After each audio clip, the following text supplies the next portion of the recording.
Hi, in this video, we are going over biofuel.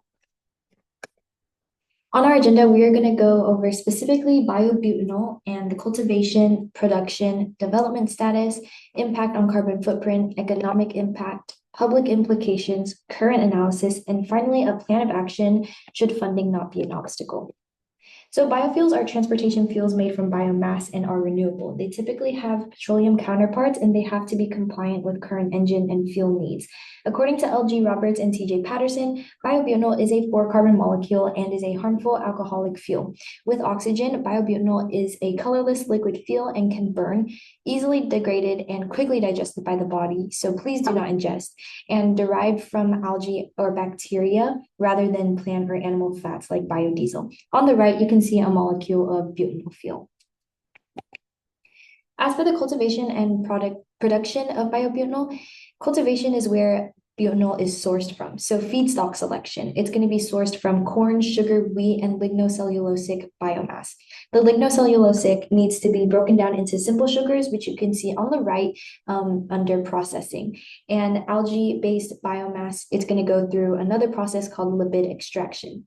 As for production, it's going to go through fermentation where the Clostridium is used to ferment Abe and yield biobutanol, and we will go over what Abe is.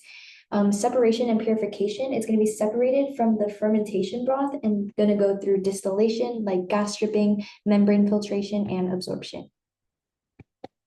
So for the development status, in reference to Manish Kumar et al., as petroleum oil becomes more costly due to depleting oil reserves and rising greenhouse gas emissions, biobutanol will emerge as a desirable, affordable, and sustainable fuel. The availability of suitable feedstocks, product inhibition, and poor butanol titer are the main obstacles in the manufacture of biobutanol today.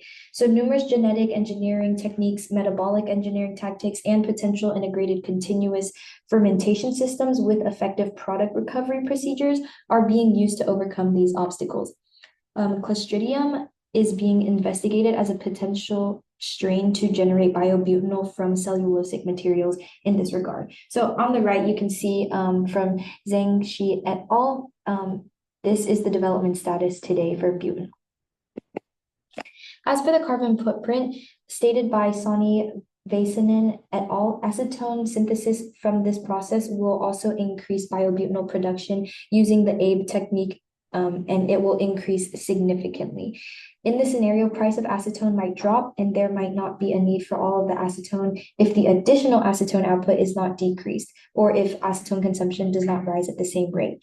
As a result, there is a chance that it will eventually be considered waste and then making the allocation for acetone impossible. So biobutanol's carbon footprint would rise dramatically as a result.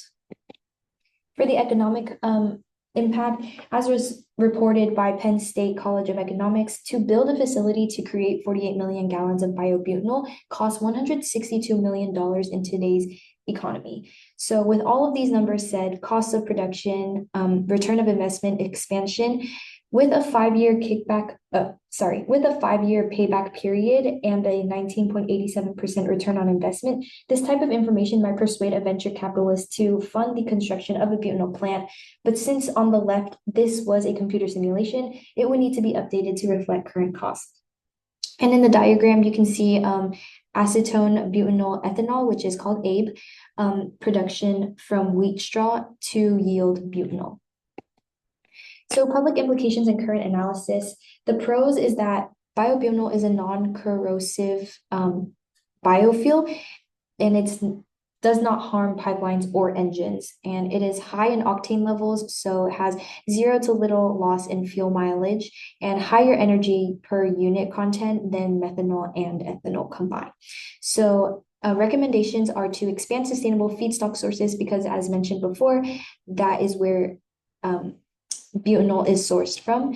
So we can also offer tax incentives or subsidies to help expand butanol sales. As for the action plan, the first step is to establish biobutanol labs and plants should we have no funding issues. advance sustainable feedstock sources. Then we can implement a reasonable carbon pricing because, as we remember, carbon footprint is very important in the biofuel industry. So we can make fossil fuels more expensive than biofuels and kind of incentivize people to invest in biofuels. And then expand, upgrade fueling infrastructure, begin to partner with automotive programs to create certifications for engines, because as we mentioned before, biobutanol is a crucial part for engines.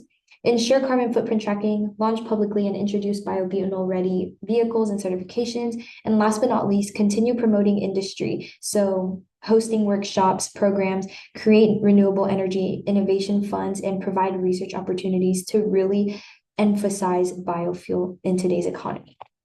Thank you, and these are all of the sources that I used.